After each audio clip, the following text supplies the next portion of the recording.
好，不过刚刚呢，赖老师有讲到了国际这件事情，我们就跟大家来关注一下国际焦点，尤其是现在俄乌战争哦，是不是真的要到头了？尤其随着川普明年1月就要上任了，乌俄战争到底有没有可能画下句号呢？现在乌克兰的战场上是不是在最后一搏了？因为有一些不寻常的事情发生了，在耶诞节的隔天，你可以发现，在俄罗斯的莫斯科周边5大机场突然关闭了。乌克兰的国家新闻报道，莫斯科的机场周遭呢都已经先关闭了，可能是受到无人机攻击，但是俄罗斯都没有讲出确切的原因。那么现在乌克兰要打击俄罗斯本土的军工厂，甚至呢行动电源炸弹密谋来杀掉俄罗斯的将领。俄军逮捕了几名乌克兰特工，他们试图把炸弹伪装成行动电源，要暗杀了俄罗斯的高阶将官。暗杀任务的特工总共有4个人，其中1个人还把炸弹藏在资料夹里面，假装要上门送件，但其实是把炸弹给送上门。现在俄罗斯媒体也说了，乌克兰还想靠3000套的圆面包来打游击战。报道说呢，这个射程可以达800公里的圆面包无人机导弹已经给乌军了。泽伦斯基日前也宣布，现在乌克兰的军工企业明年年底要生产了3000套圆面包无人机导弹，似乎好像在最后一搏。但是现在乌克兰还是多方的在出发吗？因为有一说呢，他是在找中国帮忙和谈。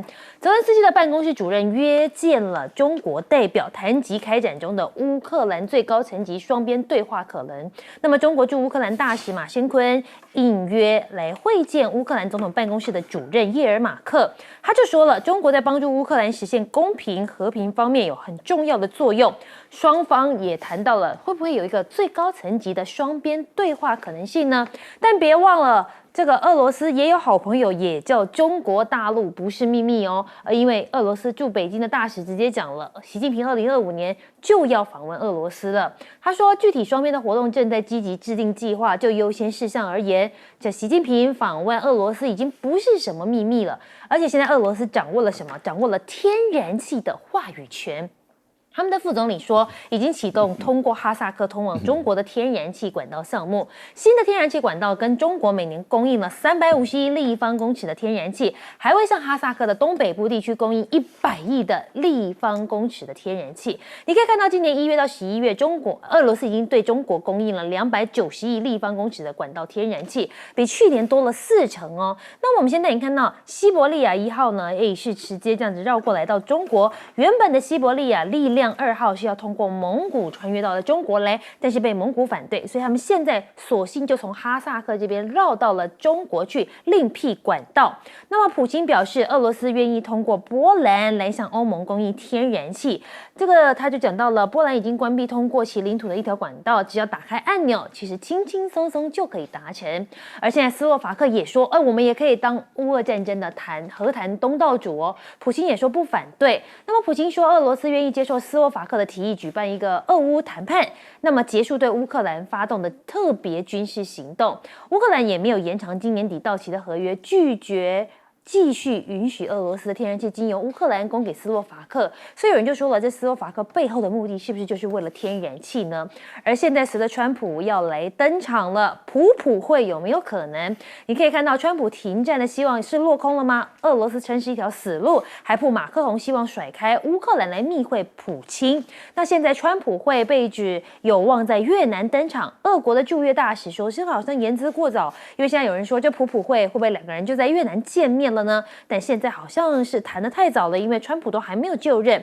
那伊朗总统明年1月就会到俄罗斯去拜见这个普京，伊朗的外长也受邀到中国大陆去访问，要签署全面战略伙伴关系条约。伊朗的外长呢也应王毅之邀，在周5要对北京进行访问，所以看来呢是多空在进行当中。我们先请教一下赖老师，你怎么看？乌克兰现在是在最后一搏吗？对，我觉得乌克兰目前2手在同时进行。他一手他的判断他认为美国一直敦请，希望中国大陆来帮忙介入调停俄乌的战事。我觉得泽连斯基的判断认为这个可能性是比以前更大了，几率更大了，因为过去中国的主张是他跟巴西联合，而且瑞士也加进来了。所以中巴瑞他们希望能够促成这个世界的和平大会，来这个调和这个乌克兰跟俄罗斯的战争。那当然乌克兰是拒绝的，因为美国不准这个乌克兰停战止战。可是现在的情况是，美国要换总统了，川普要上来了。川普是要求要停战，而且最好是他一上来之前就能停战，要不就是上来的时候第一时间他就要处理俄乌的战争的停止的问题。那他希望中国大陆来帮忙。那如果大陆愿意帮忙的话，那这个时候中美之间的联手来去促进这个俄乌的坐下来谈的这个可能性升高的时候，对乌克兰来讲，他希望能够争取中方也对他的支持甚至理解。所以很明显的，乌克兰很快的调整他的态度了。过去他有很多的地方批评中国大陆，现在的态度马上转变了。就是一直对大陆示好，说大陆是我们的朋友，你们不能够这样一直批评他，甚至跟北约的秘书长说，你不能这样老是批评中国大陆啦，这样不公平的啊！大陆其实是很公允的，你看他的力道已经在转变，这就是怎么样？希望能够争取中方在谈判的过程中也都能够考虑乌克兰的这样的一个态度。我觉得这是一个外交战术上的一种调整，但不代表他是真的这样想哈。这外交战术上的调整。另外一方面，他必须要向川普证明说他还有能力作战。所以您看，他在这段时间内暗杀这个俄罗斯的这个重要的军事将领，然后还要连续的暗杀，甚至要用昨天一架 F-16战机被击落。那很明显的，他已经开始使用这个美国的武器，战略性的武器，开始要对俄国进行这些攻击了。那俄国他已经宣布，他们已经打下一架，这是第二架掉下来，第一架是被他们自己的爱国者导弹打下来的，损失了一个王牌的飞行员。那么这第二架是被俄罗斯打下来的。所以我个人的看法是，乌克兰他要卯足全力要向川普证明他还能战这样的一个情形。那当然，俄国的普丁马上就进行报复嘛。对，尤其是当他打到这个喀山的民宅的时候，普丁在圣诞夜24号、25号连续这个发射了这个100多架无人机跟70多枚的导弹，对于乌克兰的几个大城市，包括基辅、包括哈尔科夫，还有涅伯城等，进行大规模的轰炸，对于他们的这个火力发电厂也好，天然气供应站跟电力的发电厂进行打击，这个对乌克兰的人民的生活，那么会陷入很苦的一个阶段。这个我就想到这个赖清德又说什么，两岸之间爆发战争的时候，我们的军演就是让人民能够过了一般的生活。我说胡说八道，这个简直是胡说八道。你看乌克兰的乌东地区的人民过什么日子？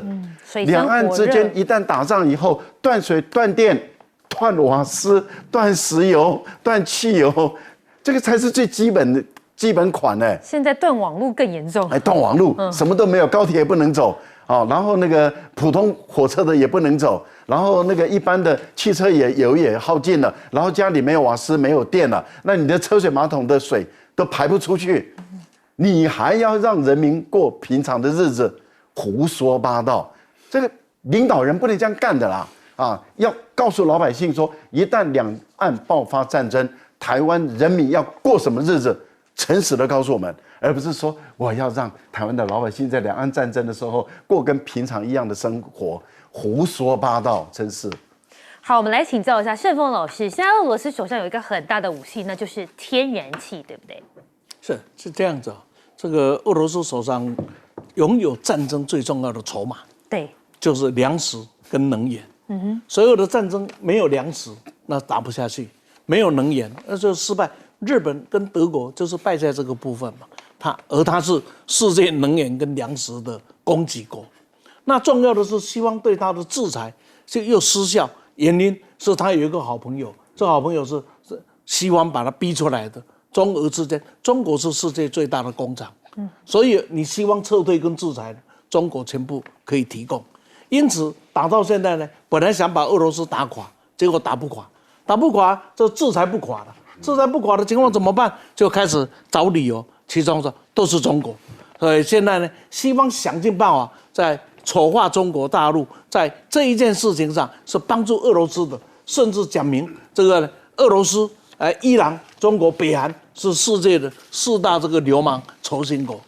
可是就怪了，西方的国家说中国大陆是不公平的，是在帮助打乌克兰。乌克兰说不，这是我的和平，是需要靠一个公正的中国来协助。这是什么跟什么呀？是西方人发疯了，或是泽连斯基吃错药了？这两个总有一个吧？各位，你想这是什么道理？很简单，因为这一场战争要停，要有一个强而有力的公道伯。这个强而有力的公道伯是谁？是中国大陆。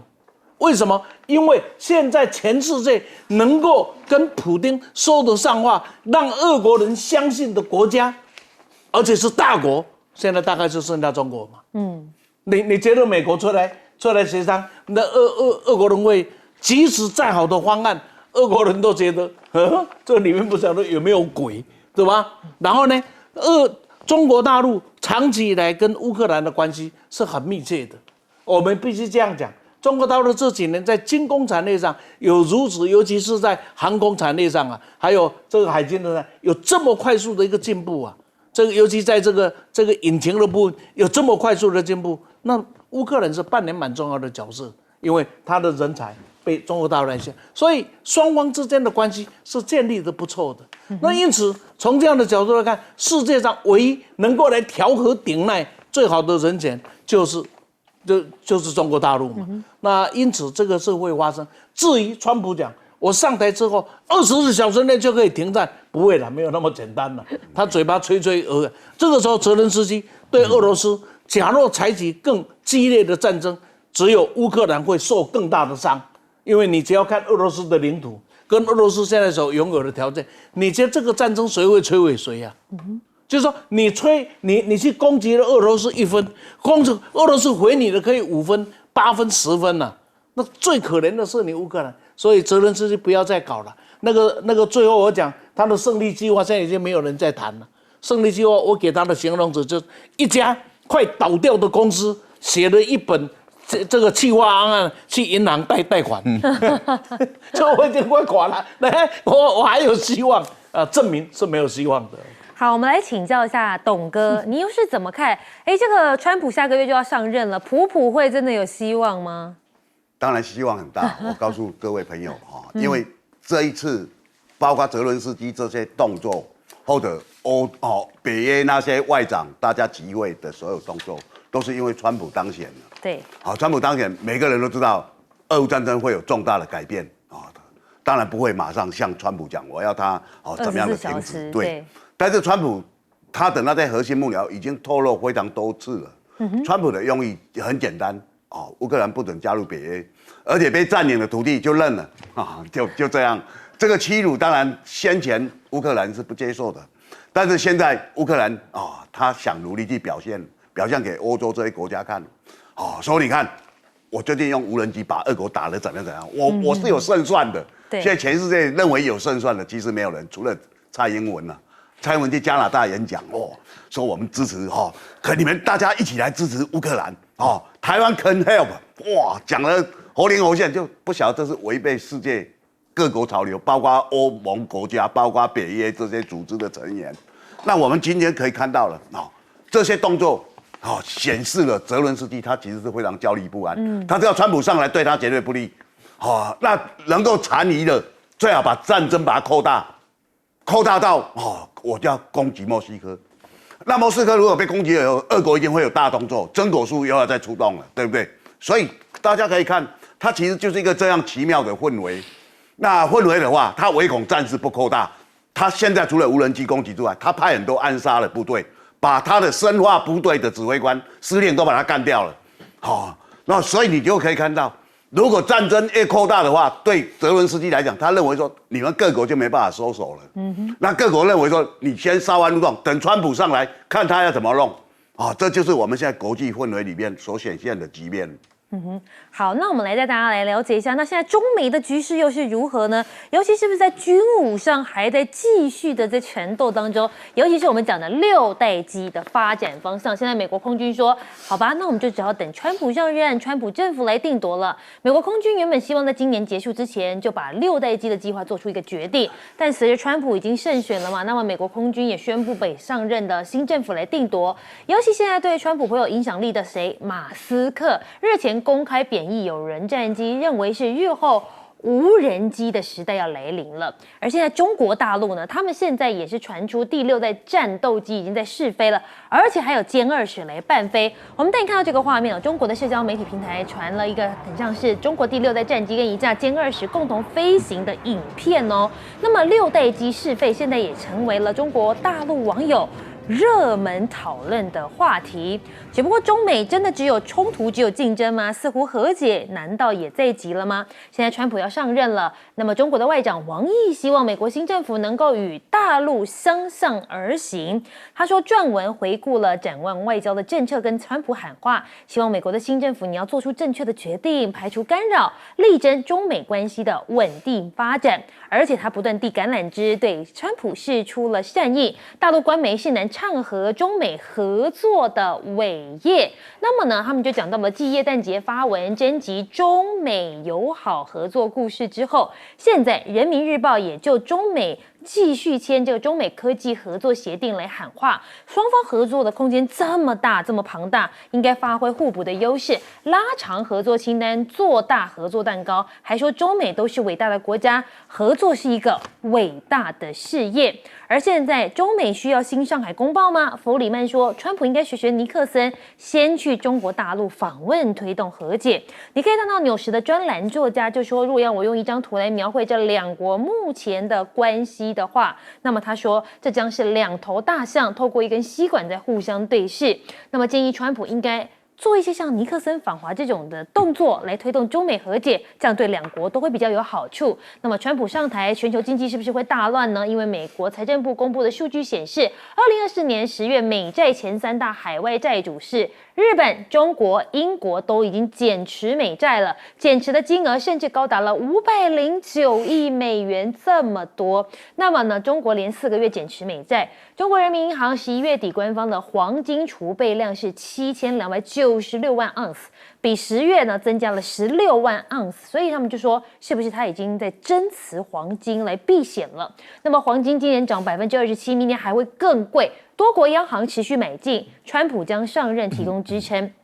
那么因为川普上任有很多的不确定因素嘛，所以现在是不是大家都赶快来增持黄金来做避险的动作？明年的黄金价格可能有望突破3000万美元哦。现在美元是不是惨了？大摩估2025年会贬值一个很低的价位，弱势的原因曝光。他说2025年全球资本市场可能出现10大意外事件，其中美元贬值可能就是第1名。现在马斯克也敲警钟了，美国破产在即，美元可能会一文不值，而且还不止讲一次，还多次警告。川普2.0现在陆气进口镁废铜喊停，从11月下旬开始，很多大陆的大型废铜的贸易商已经逐步暂停从美国进口生铜原料跟再生铜的合金原料，就怕川普上任之后，你等一下要加一个关税，那么他们岂不是得不偿失吗？那么川普关税引发全球供应链大混乱，企业已经先做应对了，但是能做的真的很多吗？抱歉。真的不多，政治动荡加上川普关税的担忧，现在南韩的商业信心也已经创疫后最低了。大陆现在出口经济可以说是举足轻重，跟日本人争抢陆客，南韩现在考虑对大陆团试行免签政策。那么南韩政府现在就是做足了全力，希望可以抢陆客到他们的国家去。还有，带你看到中欧的班列增加新线路，还要开到哈萨克的最北区，从哈萨克北哈州艾克马始发的中欧班列回程的粮食专列，最近已经驶入了阿拉山口的口岸，预计3天后就能够达到中国的武汉。现在中国出口大增，亚洲输欧货的货柜量已经创下今年最大的增幅，那么已经大增了18.2%，来到了1502657个。那么现在就连法国的医药巨头也砸了10亿欧元到北京去建一个制药基地，最见得现在很多的国家都已经往中国来逐渐来投资来靠拢。我们先来请教一下赖老师，赖老师你怎么看这6代机啊？6代机一出来的时候，这影片一出来很短哦，对，短视频马上就成为热搜，哇不得了啊！它的这个网络之热啊，所有只要搭上这个6代机的，几乎都可以在这个时候在网络上啊，那么获得相当可观的流量。对，但是我比他保留。虽然它是合理的来推断说，因为大陆的武器的发展有一个规律，这个规律就是量产一代啊，然后研制一代，然后预研一代，是3代同时在进行。那现在是歼20跟歼35在进入量产，而且大量的新一代的战机在量产的时候，那研制一代它的实验机，那这个自然就成熟了嘛。对，那也就是说，它的实验机开始在运行，然后开始在做各种检测、各种实验，然后经过很多年之后，那么论证完成了，然后修改完成、优化完成了以后，那也可能又开始进入量产。拨发给部队来使用，那所以在这个时候，这一款第6代战机的实验机，那么突然间问世，看起来就很合理了。可是问题就在于，过去解放军他们的国防工业的尤其空军有一个特色，对，就是说在实验的阶段里面，通常都是用黄色的。那除非他们已经改变策略了，那我没有跟上脚步啊。那如果以目前我所看到他们的，例如说，过去歼20在做实验的时候，它就是黄色的嘛。对。哦，歼31在做实验也是黄色的。那以大陆的国防日报它所公布的说，银杏树叶变黄了，那理论上讲应该还是黄色的啊，除非说这个真的是大陆已经改变了啊。那不然的话，我对这个这么短的影片，而且也不是看得很清楚，然后喷嘴就是说它的目前是3个发动机的喷口也没有任何看起来有这个尾流或者是有这个火焰的这种现象，然后后面的这个歼20也都没有，除非说中国大陆的这个矢量喷嘴里面已经缩到很小，把那个它的这种热焰已经消到最低的一个程度，我不晓得啦，这个是非常高技术的东西是。那如果到这里的话，那我们就说，这个影片相当为，如果它是为真，那不得了。可是它已经引起了，它不止引起整个中国大陆的网内的热搜，也不止引起两岸，它是引起全世界主流媒体的高度关注。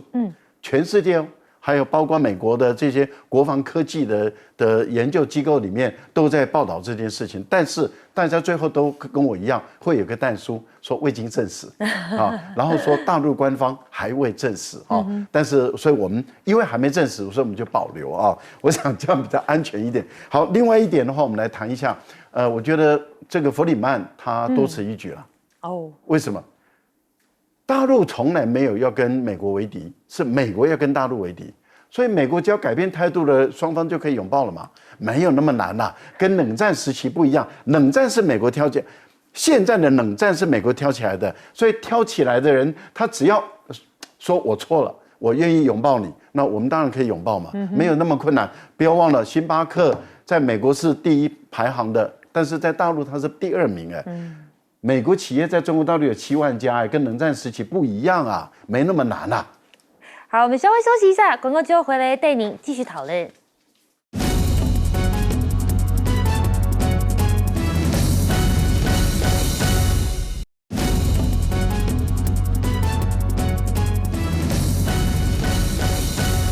回到新闻大白话，这节我们要来请教一下盛峰委员，你怎么看弗里曼给川普的建议呢？弗里曼在美国政论界是蛮有地位的。那基本上他的正向的正向的意见呢，比负面都来得多这是我至少我了解对他的一个评价。那从这个角度来看，事实上只要对国际政治、对美国今天的情况有所了解，对中美之间的博弈有所客观认识的人，基本上是应该可以接受他的建议。至于他的建议会做到什么程度，那是一回事。为什么？我想在这里把中美目前所面对的问题，用一个最简单的概念跟大家做参考。中国大陆是世界有史以来用最短的时间，把一个贫穷落后的国家跻身到世界的大国强国，从一个生产落后到今天的生产强国，这等等，这是几世所未有的一个成就。那这个成就里面呢，它在最短的时间里面，它造成了这样的情况，所以它会带来一些问题。它的问题是什么问题？是发展、摸索、尝试错误的调整过程。注意它是发展，然后呢，这个摸索，因为过去没人做过嘛。这到底要怎么样？都不知道嘛。然后尝试错误不对了就回来，监理沙盒。所以他有很多事情，他都先做了，做了以后再来处理。这个时候他所面对的问题是调整，但是呢，我们都把这个解释成为崩溃，尤其是台湾，很热，对吧？一天到晚就建立在崩坏。那呢，美国呢不一样，美国今天面对的问题是霸权的任性所带来的问题，美国是需要的是治疗，那中国要的是调整，一个是靠做调整有机会，一个靠治疗。假如用药不对，工具不对啊，就会很惨。今天美国所面对的就是治疗已经快没有药方可用了。了解，我们休息一下，广告之后马上回来。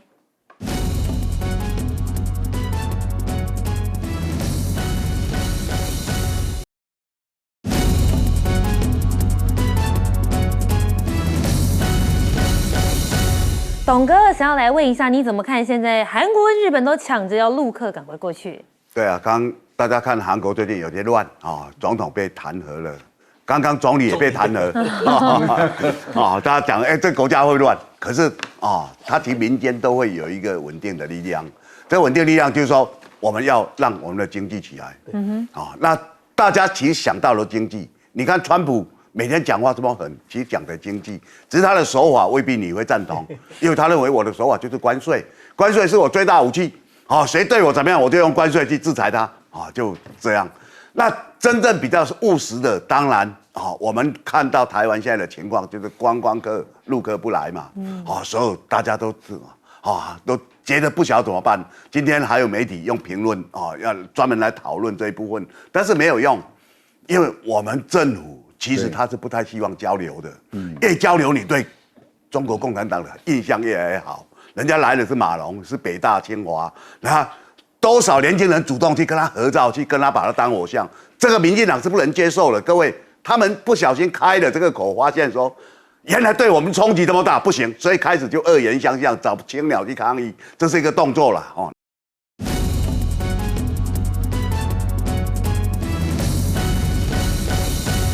欢迎持续锁定新闻大白话，我是韦佳琪。这节我们要带您看看国内政治到国际的局势。那么当然，我们这一节的来宾包括有了国际政治专家赖玉乾赖老师，午安。主持人好，观众朋友大家好。还有我们前立委李胜佛委员，午安。主持人好，大家好。以及我们的资深媒体人董志生董哥，午安。是，大家晚安。好玩，已经下午了，没有错。我们先带大家来看一下今天的焦点，当然大家都放在了柯文哲身上。关押了这么久，柯文哲终于回家了。但是现在赖总统最大的麻烦是不是没有让柯文哲一刀毙命呢？这接押庭当时进行中，馆长就在外面呛下说：“赖总统，请你告诉我这个钱到底在哪里？”我们一起来看看馆长是怎么说的。4个月前，我也一样在这里。4个月后，今天我们看到了，还是没钱嘛？钱在哪？钱，我这个人很简单，写几百页都一样。请赖清德告诉我，钱在哪里？你们有看到钱吗？没有。好，可以看到馆长说这个起诉书怎么写他不管，你告诉我钱在哪嘛？你似乎都没有讲出来，所以他就直接问总统了，你告诉我钱在哪？那么现在柯文哲交保限制住居，筹3000万已经回家了。那么在经过了5个小时的激辩，他就讲到了硬碟资料又不是他的，为什么这5个人可以不用继续续押呢？其实你可以看到，北院27号凌晨3点15分一直到凌晨的时候才对柯文哲做出3000万交保，并限制住居、出境、出海。但羁押庭在审理的时候，他说检察官在我家搜一个行动硬碟，然后就说他收贿。对了，就像里面是说是我家发现，但是里面记录的小沈1500。不能说每一分都是我做的吧？硬碟虽然是我的，但是我怎么知道里面灌了哪些东西？那么现在起诉书也曝光了大量对话，法界就说了，奇怪了，这个起诉书看了越看越奇怪，没有具体的金流，倒是充满了检方的情绪用词，里面可以看到足以毁掉柯文哲人设，也让外界知道柯文哲相关的人脉资讯通通都被揭露了。只不过现在柯文哲彭建生等等5个人全数交保，裁定理由曝光。北院说，检方没有指出橘子的涉案情节，还记得吗？之前不是讲的呼风唤雨，说这个橘子潜逃到海外是柯文哲的大账房，但是呢，在起诉书里面并未指出同案被告徐子瑜涉案的情节。那么呢，所以他们觉得这个本案相关事实晦暗不明之风险已经降低了。那么190页的起诉书真的是太抢手了，有律师就直接傻眼说，我20年没有看过，我下载 PDF 档还要排队。他当律师20年了，从来没见过起诉书这么抢手，全民大阅读不说，还有人问出版社，哎，你能不能出个精装本？干脆我回家收藏算了。还有人就是问说，哎，这一本要去哪里买？干脆你们印出来，我直接去买比较快啦。那么现在赖清德是不是就是不想要置柯文哲于死？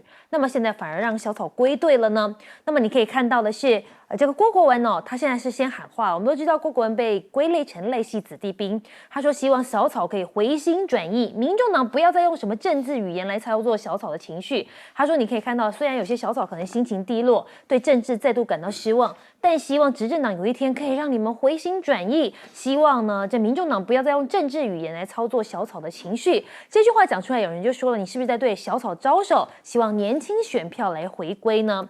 而现在小草听到柯文哲可以交保，赶快要捐款帮忙凑这3000万来救柯文哲。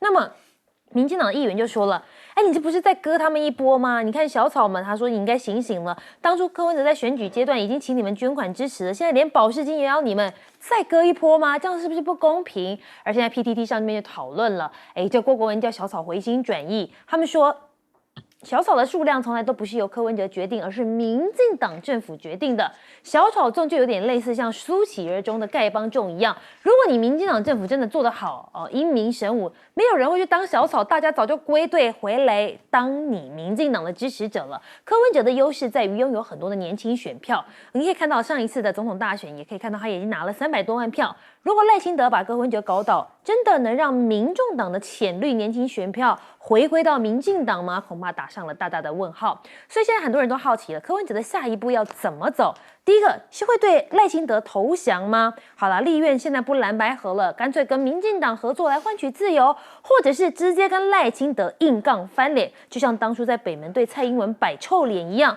会不会跟他硬干到底呢？那么现在柯文哲还有4件弊案还在查，除了这个金华城弊案现在是暂时先交保之外，还有北市科台智光南港转运站，还有第一果菜鱼类市场。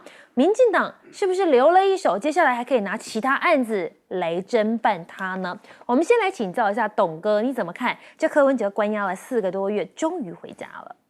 柯文哲是3000万交保，对，可他今天出现回到家的情况，好像王者归来了，好像自己完全没有罪。法官认为我回来了，不是3000万交保。那柯文哲现在支持他的人或小草最喜欢问说，那他的钱在哪里？钱检察官没有完全查到，但是有查到一部分，在法律上只要一部分，你就是贪污了，不管这一部分有多少，他如果数目很庞大，可能就判得重；数目比较小，7年起跳，贪污治罪条例，那当然，因为柯文哲支持者很多是很激情，很多是涉世未深，所以他们不晓得，柯 P 这一次法网难逃。那当然了，法官他其实也讲出了一些东西啊，最主要放柯文哲走因为那时候想说你海外还有一个共犯没有，重要共犯放你出来，你可能串证。法官说你没讲出这个人有多重要啊，他叫徐子英，你讲了半天，他到底犯了哪些罪，参与哪些部分，你里面都没讲啊，所以这个就是柯文哲被放出来最主要的一部分，但是。法官里面讲了好几点了，很多朋友可能都没有注意。我昨天看起书，看得很累，我全部把它看完，就逐笔记那个。有买精装本吗？没有，我就从手机里面慢慢看一看，想一想，再看一看，怕眼睛看坏了。那这本当然不是像那个律师说20年来没看过那这个律师还是比较之前的。我跟盛龙老师，民国95年扁案的国务机号飞机案那时候我也正在电视台主持节目，那个是厚一叠，我马上请我们办公室的同仁去印了10几本给我们所有的来宾。我看了引导，每个人引导回去看一看。这几天我们都要讲这些，大家有印象吧？大家都要讲每个人包括陈辉文，大家勾勒了出了上面还注记怎么样？那本比这个更抢手，只是那时候的网络世界没有像现在这么发达了。检察官以前也不会那么贴心说你们可以在网络上怎么样，没有，我们就是拿到以后赶快去影印，就是用影印。那可以看到柯文哲这个案子他当然没有一刀毙命，我凭良心讲啊，因为检察官比较胜任，不像阿扁那时候是特侦组，这些人的武功比较厉害。好，那这次他当然让柯文哲很多东西躲掉了。那其中最主要的关键，我觉得是柯文哲的性格了。柯文哲要是对他不利，他就跟你打哈哈，习以为意。好，比如说他叫习子怡赶快逃的那一张，那一张便条纸，他把它撕掉，然后被检察官在他家收到，把它拼回的。他那是他信手写的，没有什么那个，他可以这样，可以就说睁眼睛说瞎话，一般人做不到。好，那他家里查到那个硬碟，大家都只记得他的随身碟，他家里有个大的硬碟。然后检察官问他说：“这个你收不收？”他说：“好像是他的，在你家搜索到，是在我家哦。他故意在那个。”这里专用的硬碟，所以这次检察官把硬碟里面非常多的资料把它曝光，其实和案情没有太大关系啊。检察官要证明什么？这个硬碟就是完全你一个人在用，你不用讲那些543的啦。那当然硬碟里面有很多很好笑的、爆笑的，雍正皇帝，他怎么嘉靖皇帝什么，对哈。但是我们可以看到，他其实最主要的。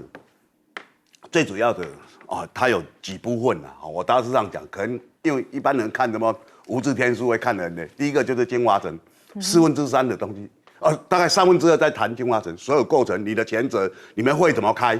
对，那这3次便当会你怎么做指示？柯文哲现在记者问他说变800多，我不知道对，这个就在演戏，最糟糕就这一句话，对，就在演戏啊，这是今年他进去之前。记者问他：“大家忘了吗？”他不知道你哪边做了都那么多指示，会议记录什么都在里面。他就是硬要给对方这么多，然后当然检方查到真正有非常明确来源的是210万，就是7个人各汇30万，这个是非常明确，这个就有罪了。那另外小沈那个1500，那个到底到哪里去？当然。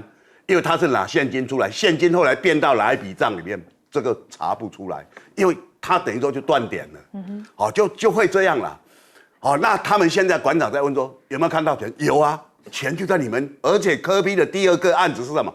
他侵吞了一堆钱嘛。柯文哲这个人他很骄傲，那他的智商也很高，他蒋万安当选以后，他天天呛蒋万安，他呛的是呛什么？你知道吗？说我早上赶7点开晨会，蒋万安你敢不敢？我柯文哲敢，就是我从来不收钱，就呛蒋万安，你就是到处收钱，然后柯文哲再加一句话，不收钱最大尾就是我，他到处收，到处跟人家要，我告诉你，这个叫做勒索，哪一个企业家敢不给他？我来跟你开口，你敢不给我吗？我有政治实力，他这个跟阿扁的态度一样坏。阿扁到处跟人家拿钱，那些人也没有跟政府也没有关系，可是政府可以保护你，政府可以保护你啊，对不对？大家看严大马家买富华银行和政府没有关系，那不是公营银行，吴淑珍只比这样就是2亿，就是2亿，我就是要2亿，不然我会跟你捣蛋，你绝对够不了。各位懂了吧？这黑道没有什么两样，柯文哲的这个行径他就是一个小号的阿扁。这次我们总统选举，3个活的总统候选人当过总统的，马英九支持侯友宜，对不对？蔡英文支持赖清德，陈水扁支持柯文哲，全力支持。2年多前，陈水扁出书，柯文哲去看他哽咽说马英九把陈水扁抓起来关是在羞辱台湾人。各位好不好笑？那大家可以看到，我真的讲，这就是一个小号的阿扁，他的钱你感觉比较少，但是这个是一个很明显的贪污。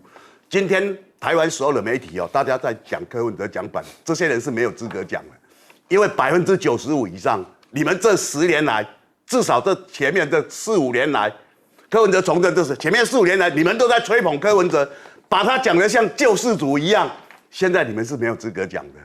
我们来问一下盛峰委员，那你又是怎么看呢？尤其是现在民进党好像很急于要把小草给喊回来，这个喊不回去了，因为民党也很烂了。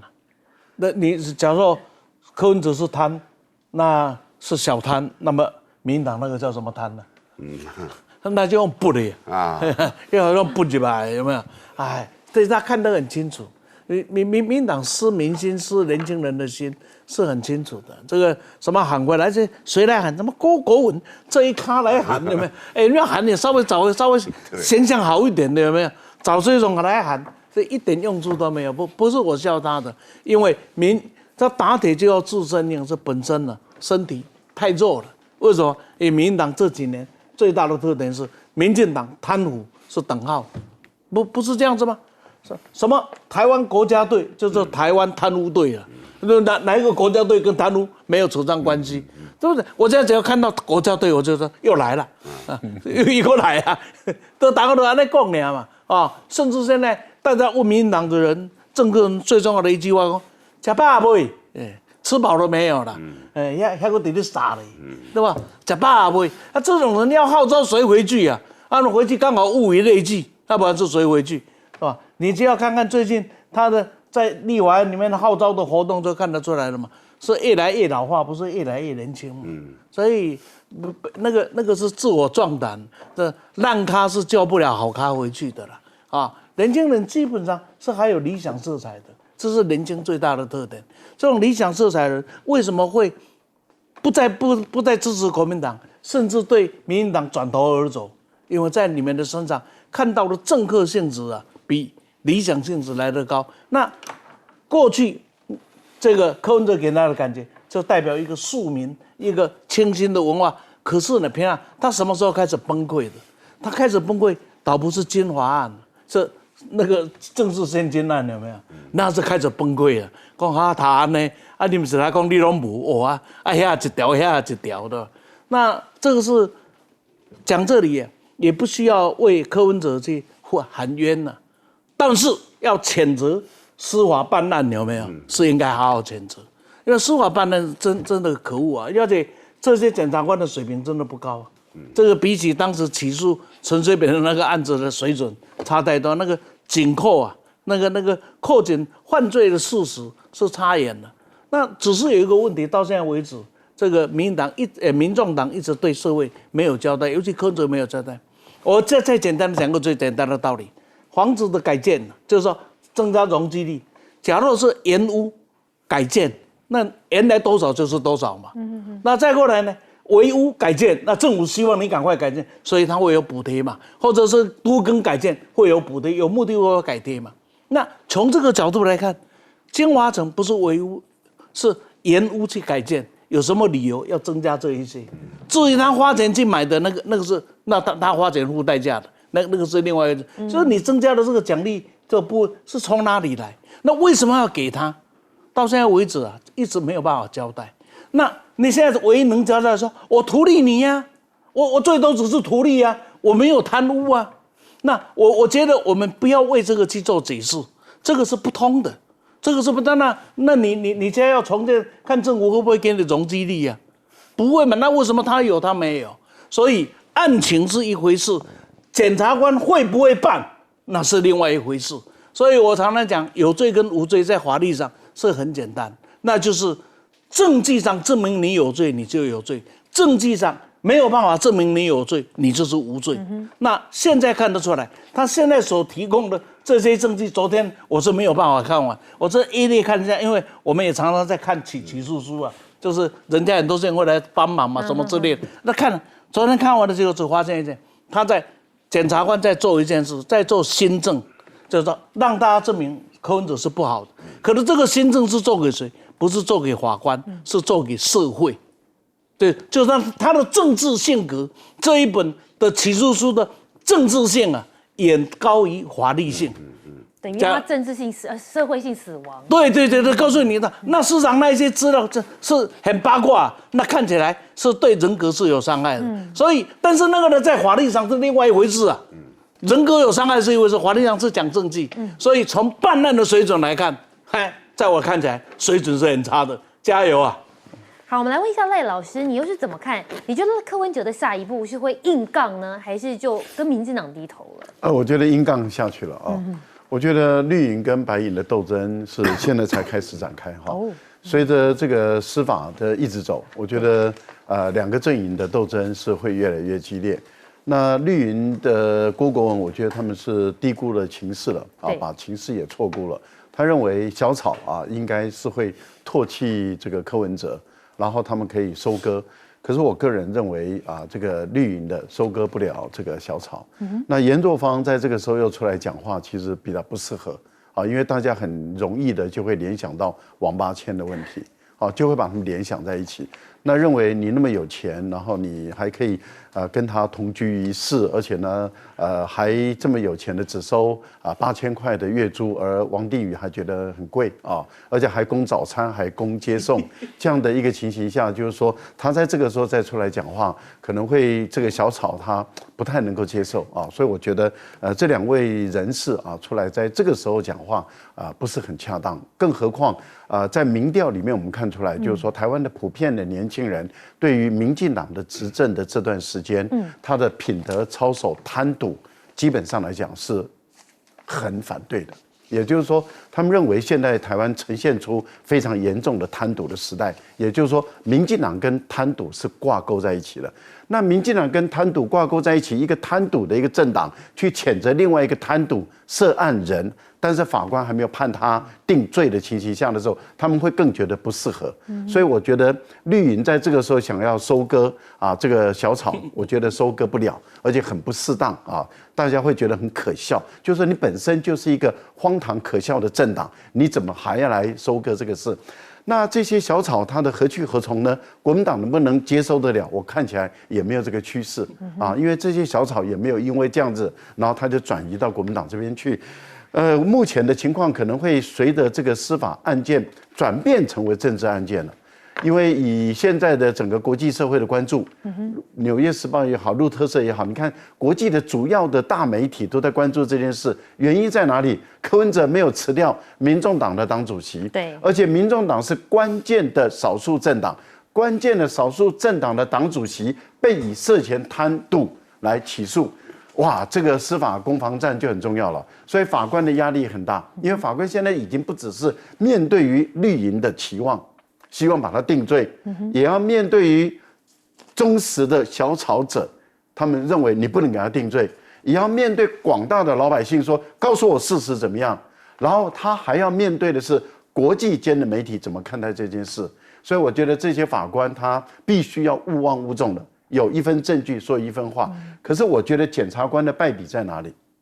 检察官的败笔的起诉书里面，把太多非涉案的法律问题，也就是政治问题，那么把它崩出来，然后在柯文哲不能对外发言的这个羁押期间里面，一直在为特定的媒体，这个政治的操作的痕迹太明显了，所以很容易的就被国际的媒体，因为我看到很多国际媒体的分析，认为这个不一定只是单纯的司法案件，而是政治案件。一旦是政治案件，就会跟司法迫害的政治斗争就连在一起了。